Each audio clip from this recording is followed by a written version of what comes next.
Guys, deluded back again, man. Just saw some rumours on this Sunday morning, so I thought let me speak about them briefly.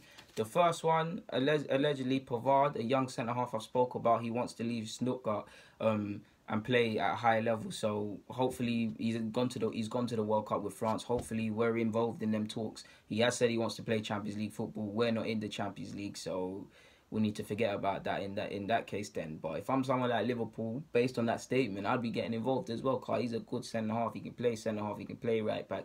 Probably the only weak spot is he probably lacks a bit of pace, but he's an excellent defender in my opinion, or can be an excellent defender if you don't feel he's the finished product. So there's Pavard. What else was I going to say? We're linked with Nzonzi. Allegedly, Mistintat wants Decor to come to the club. Unai Emery wants Nzonzi. Obviously, he's worked with him before and things like that. And he's a different player since the player that departed Stoke and went to Spain.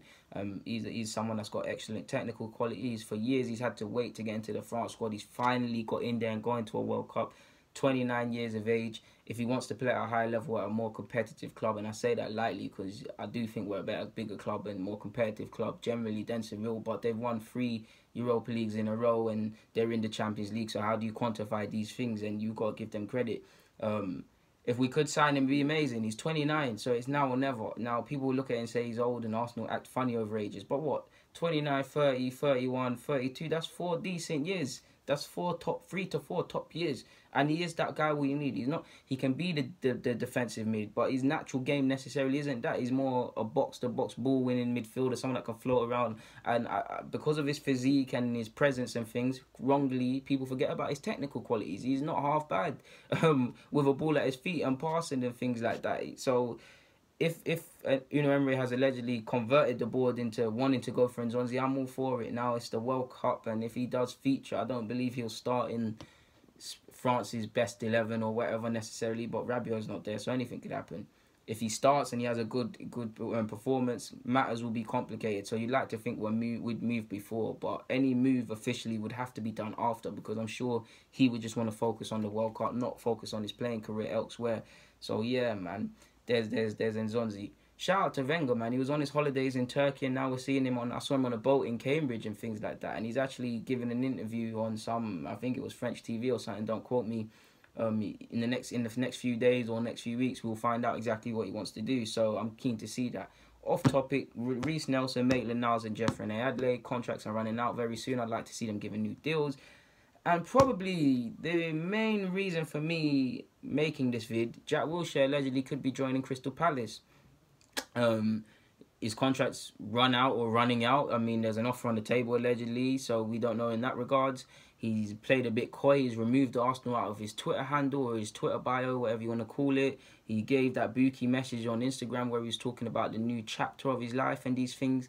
Just by looking on Instagram, he's keeping himself fit and stuff like that, even during his off time. So does that show you someone that's knowing where he wants to go or whatever? I don't know. But if he is going into Crystal Palace, it's a coup for Palace, to be fair. I would have thought West Ham could have got involved. I mean, Jack Wilshere is everything West Ham fans pretend noble to be. His passion, fight, he loves to clap, man, and he actually can pass the ball forward and that rather than sideways, Mark Noble. But I would have thought they got involved. It's a coup for Palace. If they can get Loftus-Cheek on another loan spell, that would be good. But I mean, if they let Loftus-Cheek go and they bring in a centre mid of Jack Wilshere's quality, that's a good move. It's a good move for him because, well, I'm not going to lie, it's a good move for the club. If I was Jack Wilshere, I'd want to join a more reputable team. But they were in for him when he went on loan to Bournemouth. He stays in London because his family are there and all of these sort of things. It's a club that will allow him to feel important because nine times out of 10 he's going to play every game.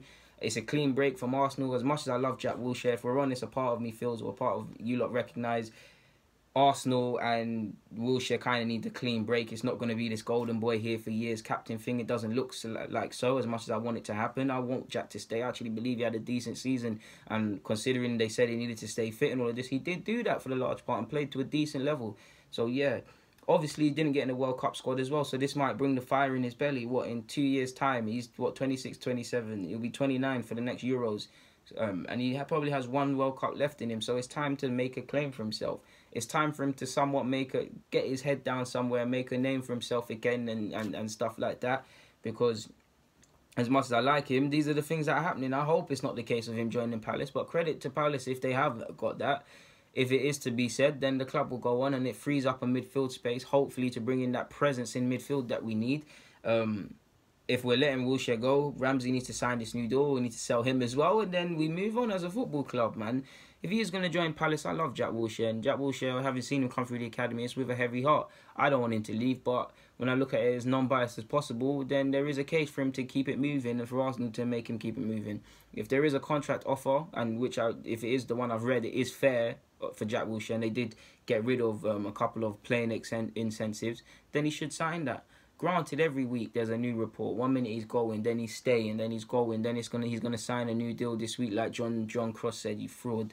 But yeah, man, there's nothing more to be said on that, man. Guys, deluded. Get in the comments, subscribe, and do the rest. I'm out.